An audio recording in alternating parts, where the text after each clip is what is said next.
अस्सलाम वालेकुम नाज़रीन, कैसे हैं आप लोग। उम्मीद करती हूँ आप सब खैरियत से होंगे।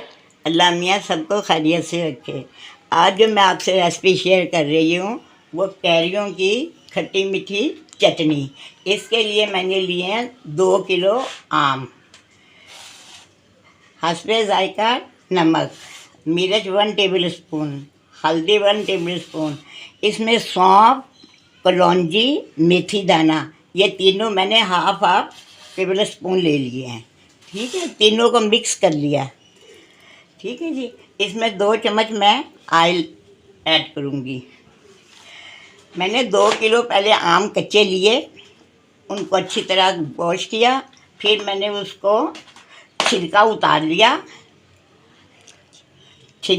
लिया और फिर मैंने इसको गुठली भी निकाल दी और फाँक निकाल ली। अब मैंने 1 किलो पानी लेकर उसमें थोड़ी देर के लिए उबाल आ गया, फिर मैंने ये फाँकें डाल दी और इसको छान लिया। फिर तकरीबन आधा घंटे के बाद ये ठंडा हो गया। आप भी ठंडा होने के बाद बनाइएगा। अगर गर्म में आप चीनी डाल देंगी तो पानी छोड़ देगा। अब मैं आपके सामने स्टार्ट करती हूँ। बिस्मिल्लाहिर्रहमानिर्रहीम। 1 टेबल स्पून ऑयल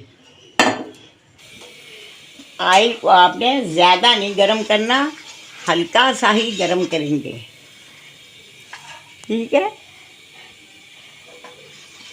बस हुआ, क्योंकि ज़्यादा तेज़ हो जाएगा तो मसाला जल जाएगा। इसमें सबसे पहले मैं ऐड करूँगी कलौंजी, मेथी दाना और सौंफ को। इसको थोड़ी सा इसके अंदर हल्का सा ऑयल में फ्राई कर लीजिएगा ताकि इसकी खुशबू आ जाए। उसके बाद ये तीनों चीज़ भी आपने इसमें ऐड कर देनी है, हल्दी, नमक और मिर्चें। अब ये देखें, हल्का सा इसे फ्राई कर लिएगा, ज़्यादा नहीं करना। इसके बाद आपने ये इसके अंदर ऐड कर देना।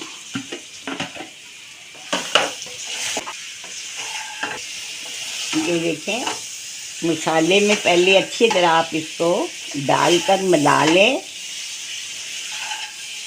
थोड़ी देर के बाद आप इसके अंदर चीनी को भी मिला दें। अब चीनी को भी अच्छी तरह मिक्स करें। इसको अच्छी तरह मिक्स करने के बाद आप इसको हल्की आंच पे रख दें, ढकना नहीं है। 10 मिनट तक के लिए आप इसको खुला ही छोड़ दीजिएगा, ढकना नहीं है, क्योंकि चीनी खुद ही पानी छोड़ देगी। लीजिए नाज़रीन, चटनी तैयार है। ये देखें, माशाल्लाह से कितना प्यारा कलर आया है। अब मैं इस पे ऐसे डिश आउट कर रही हूँ। ये देखें, खाने में भी बहुत मज़ेदार होती है। आजकल कैरियाँ आ रही हैं, उसका अचार डालें, मुरब्बे डालें, मीठा अचार चटनी बनाएं। ये लीजिए। उम्मीद करती हूँ आपको मेरी रेसिपी पसंद आएगी। अगली रेसिपी तक के लिए इजाज़त दीजिए। अल्लाह हाफिज़।